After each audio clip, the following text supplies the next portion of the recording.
देश भर में शारदीय नवरात्र का त्योहार पूरी आस्था और विश्वास के साथ मनाया जा रहा है। 9 दिनों तक चलने वाली दुर्गा पूजा का दूसरा दिन रविवार को मनाया गया। इस दिन को मां दुर्गा की शक्ति स्वरूपा भगवती ब्रह्मचारिणी के रूप की पूजा की गई। इस देवी ने भगवान शंकर को पति के रूप में प्राप्त करने के लिए घोर तपस्या की थी। कठिन तपस्या के कारण इस देवी को तपश्चारिणी यानी ब्रह्मचारिणी का नाम दिया गया। देश के अलग अलग स्थानों पर मां की पूजा का विधान भी अलग अलग है, लेकिन एक बात जो इस त्योहार में पूरे देश को एक सूत्र में पिरोती है, वो है श्रद्धा और आस्था का सैलाब, जिसमें डूबकर पूरे देश में श्रद्धालु मां की आराधना करते हैं। उत्तर भारत से लेकर पश्चिम बंगाल तक दुर्गा पूजा का अलग रंग ही देखने को मिलता है। जगह जगह दुर्गा पूजा के पंडाल सजाए गए हैं, जहां पर पारंपरिक रूप से माता के विभिन्न रूपों की पूजा की जाती है।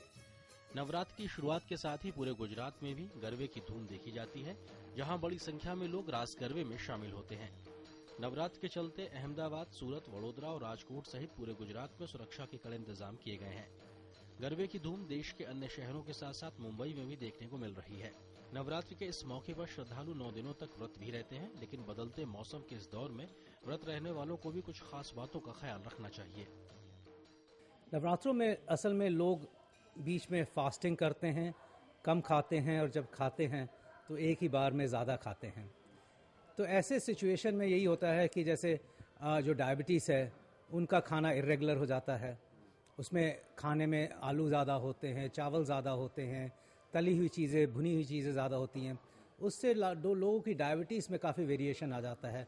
फास्टिंग से, कहीं न खाने से ब्लड प्रेशर भी कम हो सकता है। तो इसलिए पानी काफ़ी पीना चाहिए। मां दुर्गा दरअसल हमारे मन के भीतर के महिषासुर पर विजय का प्रतीक है। सभी धर्मों की बुनियादी बात बुराई पर अच्छाई की जीत है। ऐसे में दुर्गा पूजा भी महिलाओं के सम्मान और प्रतिष्ठा और मानसिकता में सकारात्मक बदलाव का त्योहार है। नवदुर्गा में तीसरे दिन यानी सोमवार को मां चंद्रघंटा के स्वरूप की पूजा की जाएगी। R N Pratap Singh, DD news, Delhi.